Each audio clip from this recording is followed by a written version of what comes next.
What is up, Team Misfit coaches? Sherb and Kyle today with a back squat tip to get your athletes squatting more proficiently. Now, coaches, you've probably heard sit down and back when you squat down and then just stand up. We can do a little better than that. We want to talk about the line of action when squatting so that all these squat gains not only translate to getting a bigger back squat, but translates to things like clean and jerks and snatches and all the other movements we're required to do in class and in our sport. In this example, I'm gonna have Kyle go ahead and rack the barbell facing in that direction.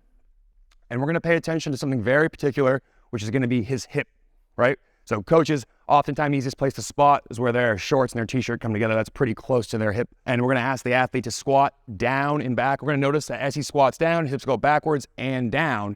Now, as the coach here, I'm gonna instruct the athlete to stand up in the reverse order so that as he stands up, hips come forward and he stands. So again, if we were watching this point in his hip, it would go in a straight line down at an angle and then come back up in that same fashion. If Kyle were to have a bar in the front, that could look a lot like the bottom of his clean and jerk, or if he had the barbell up over his head, the bottom of his snatch. Again, the main point here is we get the athlete squatting in the same pattern that translates to those other movements. If you have an athlete who's not quite understanding this, or you see the dreaded stripper squat, the athlete squats down, and as they stand up, their hips come up first, and they go, oh crap, and they bring their hips back in front of them.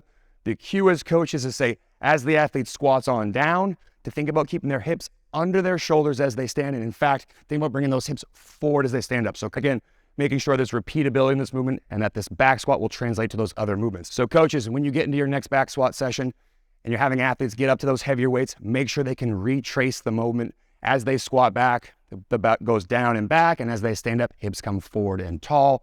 And this back squat will translate to those other movements. If you like this video, hit that follow button and we'll see you in the next one.